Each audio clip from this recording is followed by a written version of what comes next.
dive right in, folks. We're talking Prince Harry versus Rupert Murdoch. Oh, this is going to be juicy. It is, right. Years of legal battles, a trial that was shaping up to be explosive, and then suddenly, boom, settlement. Yeah, what a twist. We're digging into some news reports today, trying to figure out how this all went down and what it means, for Harry, for the media, for everyone. Absolutely, it's a big one. So to quickly recap, for anyone who hasn't been following every detail, Harry's been claiming for years that Murdoch's UK newspapers, those tabloids, particularly The Sun, were digging up dirt on him illegally. Right, and this whole thing, it's not just about some petty gossip. No, not at all. We're talking about potentially illegal methods of information gathering, invasion of privacy, the whole 9 yards. And now, the big shocker, Murdoch's company has actually admitted for the first time that The Sun did engage in unlawful information gathering. Huge! That's a massive admission. This is not just about the news of the world, which, got shut down years ago for phone hacking. This is The Sun, a major player in the UK media landscape, admitting fault. Yeah, and The Sun, they've always vehemently denied these claims. Always. So to see them cave like this right before a trial, it's a big deal. Makes you wonder, right? Yeah. What were they so afraid would come out in court? Exactly. It's possible, even likely, that a public trial could expose even more damaging information. And now that they've admitted wrongdoing, who knows what other investigations might be triggered? We could open up a whole can of worms. So for Harry, this isn't just about winning in court, right? No, definitely not. His lawyer actually called it a monumental victory for him personally. Wow. They've been emphasizing that this whole thing was always about truth and accountability, not just, getting a big payout. Which is interesting, right? Because often these cases are all about the money. But for Harry, it seems like it's much more about clearing his name, getting some kind of recognition of the wrongs that were done to him. Yeah, this sense of vindication after years of pushing for someone to listen, for someone to take his concerns seriously. Imagine constantly being under the microscope, knowing that there are people out there digging up dirt on you, using potentially illegal tactics to get that information. That's got to weigh on you. Absolutely. And, speaking of feeling targeted, there's another interesting angle to this case. Oh, yeah. A former MP, Tom Watson, he also settled with Murdoch's company. Really? Similar privacy breaches. Wow. So Harry's not alone in this. No, not at all. And think about this. Watson, he was leading a parliamentary inquiry into phone hacking. So he was directly challenging Murdoch's empire. Exactly. And then suddenly, boom, he becomes a target himself. That's chilling. It really is. Makes you think about the lengths they might go to protect themselves. It definitely raises some questions about power and influence. So we've got this settlement that avoids a trial, which, on one hand, provides some resolution. Some closure. But it also leaves a lot of questions unanswered. Oh, yeah, tons. We were on the brink of potentially explosive testimony, allegations of destroyed evidence, a cover-up involving top executives. Whoa, hold on. Destroyed evidence. That's serious stuff. It's big. And a cover-up. That suggests a deliberate attempt to hide wrongdoing. Exactly. And even someone who's now the CEO of the Washington Post, he was implicated. Wow, this is reaching the highest levels of the media world. It is. And it just makes you wonder, how deep does this go? Right. How far up does it go? Who else might be involved? It's like a spider web with connections everywhere. One news report I read, it said both sides have something to celebrate. Interesting.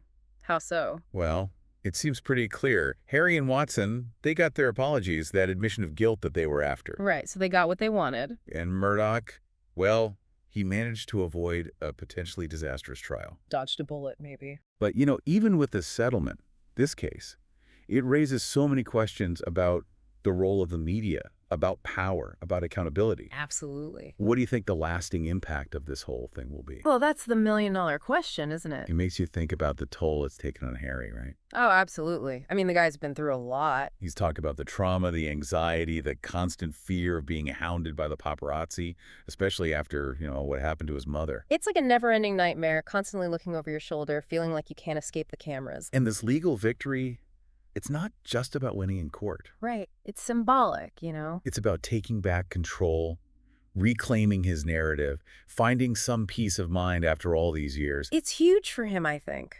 To be able to stand up to this massive media empire and actually win, it sends a message. Yeah, it shows that even the most powerful institutions can be held accountable. Exactly. And that's important not just for Harry, but for everyone. What if this inspires other journalists or whistleblowers to come forward, knowing that taking on these big players, it's not impossible. Oh, that would be amazing. To see more people willing to speak truth to power, to challenge those who abuse their influence. But it could also have the opposite effect, right? Oh, right.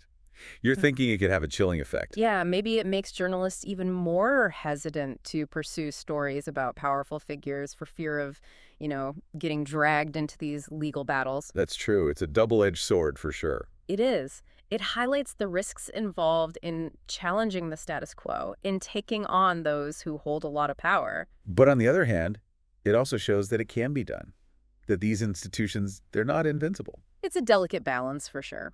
We'll have to wait and see how this plays out in the long run. One thing we haven't touched on yet is the financial side of things. The reports mention substantial damages, but no exact numbers. Yeah, I'm curious about that too. I mean, based on past cases involving privacy violations, it's probably a hefty sum. Oh, for sure. But the fact that Murdoch's side was so quick to settle, to admit wrongdoing, it makes you wonder how much they were willing to pay to make this go away. Right, to avoid that public trial, all those embarrassing details coming out. They must have been really worried about the potential damage to their reputation, to their bottom line. Absolutely. It's all about damage control at this point. So even with the settlement, we're left with a lot of unanswered questions. Oh yeah, tons. About the extent of the wrongdoing, about who else might have been involved, about how high up this went. Right, we may never know the full story now. But this case, it feels like a turning point, It shines a light on some potentially shady practices in the media industry. Absolutely. It raises some serious questions about how far some are willing to go to get the story, to get those headlines. And it sparks a conversation about where the lines are, about ethics, about accountability. It makes you wonder, what's the lasting impact going to be on investigative journalism as a whole? Will it make journalists more cautious, more afraid to pursue certain stories? Or will it embolden them, knowing that there's a precedent for holding these powerful entities accountable? It's hard to say for sure, but it definitely throws those questions into sharp relief. It does. It makes you think about the balance between freedom of the press and the right to privacy. And how we navigate those complexities in today's world, where information spreads like wildfire. It's tricky. We need to find that balance. And how do we, as consumers of media, how do we make sense of all this? That's the key question, right? We're bombarded with information from all sides. How do we know what to believe? Who to trust? It's tough. But I think this case underscores the importance of being critical consumers of information. To not just passively accept what we read or hear, to question things, to do our own research. Exactly. Don't take anything at face value. Look for different perspectives. Dig a little deeper. Be aware of the potential biases that might be shaping the information you're consuming. Think for yourself. It all comes back to critical thinking. Absolutely. This whole case has been a wild ride, It has. Revelations, legal maneuvering, twists and turns. But at its core, it's about one man's quest for truth and accountability. And that quest, it's exposed some potentially unsettling practices within a major media empire. It sparked a conversation about the limits of power, the importance of ethical conduct, and the responsibility we all have to hold those in power accountable. Big questions for sure. And even though the legal battles might be settled, the conversation, it's just beginning. Oh yeah, this is far from over. It's a story that's really captured everyone's attention. Oh, for sure. Harry and Murdoch, it's like a real-life drama playing out on the world stage. It is. Huh? But it also reminds us that even now, with information flying around everywhere, the truth, well, it can be hard to find. Yeah, and getting to that truth, it can be a long and complicated process, especially when you're going up against a media empire like Murdoch's. I mean, think about it. Harry's journey, his fight for accountability, it's really shown us some things, some potentially uncomfortable things about how the media really operates. Absolutely. It's a bit of a wake-up call, I think, for all of us. What do you think is the biggest takeaway here? What's the one thing you hope people really remember from all of this? Well, for me, it's this. Privacy, it's a fundamental right. Yeah. It is, and that right needs to be protected, even for people who are constantly in the public eye.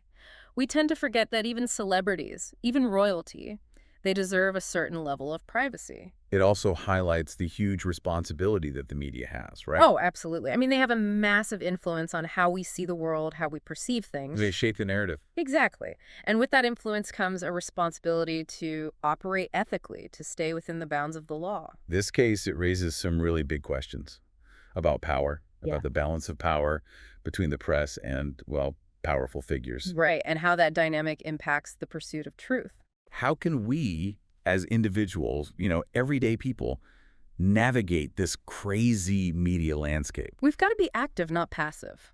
What do you We mean? can't just sit back and absorb whatever's thrown at us. We have to question things, question our sources. Don't take everything at face value, you know. So do your own research. Exactly. Look for different perspectives. Be aware of the potential biases that might be shaping the information you're getting. It all comes back to thinking critically, right? Sit. That's the key. This whole case, it's been a whirlwind. All these revelations and legal battles. But at its heart, it's really about one man's search for truth and for accountability. And that search, well, it's had a ripple effect. It's making all of us rethink the role of the media in our society, the power they have and the responsibility that comes with that power. So much to think about. Isn't there? We've covered a lot of ground today.